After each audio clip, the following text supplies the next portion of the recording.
Have you ever received feedback that stuck with you for years? Not because it helped you grow, but because it hurts.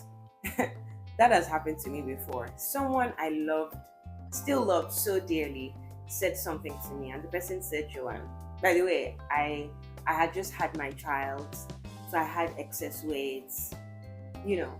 And the person said, Joanne, you do not look good. This is me putting it lightly. I felt so bad because I wasn't expecting the person to say that word or use those words with me. Constructive criticism. That is my topic for today. A lot of people think that it's something that comes to them naturally to be able to give constructive criticism. You have to learn it. I certainly had to learn it. I had a style. The kind of feedback I used to give to people, my younger ones, people I work with, even my children, was a learned pattern. I had to unlearn it and learn a new style. Your criticism, your feedback needs to be constructive. Imagine that a child in a classroom draws a picture. The child is excited. They've drawn their family, their mom, their dad, and they're beaming with pride and everything. And then this child takes the painting or the drawing to his teacher. And his teacher takes one look at it and says, "Why are the people so tiny?" Imagine the child's countenance. Immediately, the child will feel deflated. His mood drops. He feels, he doesn't want to draw anymore. You can immediately see the reluctance when the teacher now tells him to redo it. As a teacher or as anyone who is going to be giving feedback, you need to learn to give constructive criticism. Because this teacher now lacks the ability to give constructive criticism, has now deflated the child. A lot of people do this with their children. A lot of people do this with their workers. People do this even with their spouses. We need to do better. But you see, it's a skill and it must be learned. So, the following week, the teachers are invited to a training, and this teacher learns how to give constructive criticism. So now, after that, she goes back to her classroom, and again, children are invited to draw another picture. This child reluctantly, because now remember he's been deflated, this child reluctantly draws a picture and takes it to the teacher. Again, the teacher takes a good look at it, smiles, praises the child for his effort, points out what he has done right, and then suggests to the child to improve on the size of the people. Just imagine how this impacts the child. So of course the child receives and hears what he needs to improve on, not feeling attacked. This is the power of constructive criticism, and we all need to learn it. So now, how do you improve at giving constructive criticism? Number one, focus on the behavior and not the character. Listen, if you focus on people's character, they immediately become defensive. If your plan was to help them improve on something, just forget it.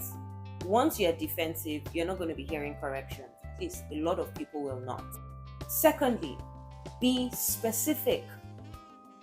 Don't just say something vague. For example, you have a hairdresser come make your hair, and what they've done, maybe the parts or something is not clean. Specify. Don't just say, "I don't like what you've done." You have to be specific. Number three, offer a way forward. Constructive criticism means you're not just pointing out what they've done wrong or what they've not done right, but you are going to be offering a way forward. Suggest a solution. That could look like, next time you want to make my hair, for example, can you start by first dividing it in the center? That's a suggestion. Number four, use questions. Questions help people reflect, and this will make sure that they don't become defensive. In the case of the teacher, The teacher looked at the drawing and used a question. Do you think the images could be bigger? This invites the person to reflect. Number 5, practice empathy. You must be respectful. You can offer feedback without attacking the person. It's a possibility and it's effective. It keeps the person's spirit alive. You don't want people to shut down when you're giving them feedback. This happens when their character is being attacked.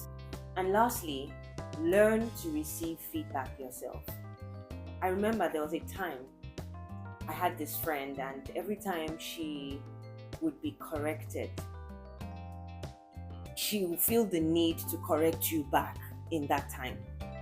That immediately tells me that you don't like being corrected, you don't receive feedback. And do you know how difficult it is to receive feedback from a person who does not like feedback themselves? Like, we're not doing that. Okay, so now let's talk about why people struggle with constructive criticism. Imagine a frustrated parent. I know I talk about my children and how I used to be so frustrated with my children when I started having children. In that time, when you're frustrated, one of the things you're not ready to do is to be nice with your words.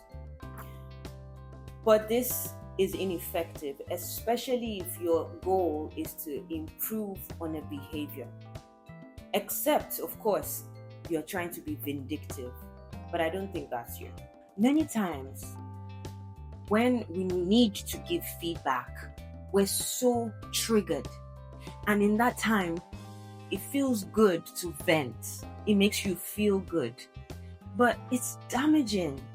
It's damaging to your relationship. It's damaging to your health. Does it help you when you just let loose and you just allow your emotions and your anger to take control?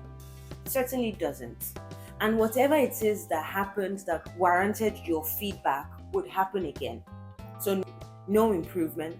You've damaged your relationship or the trust you have.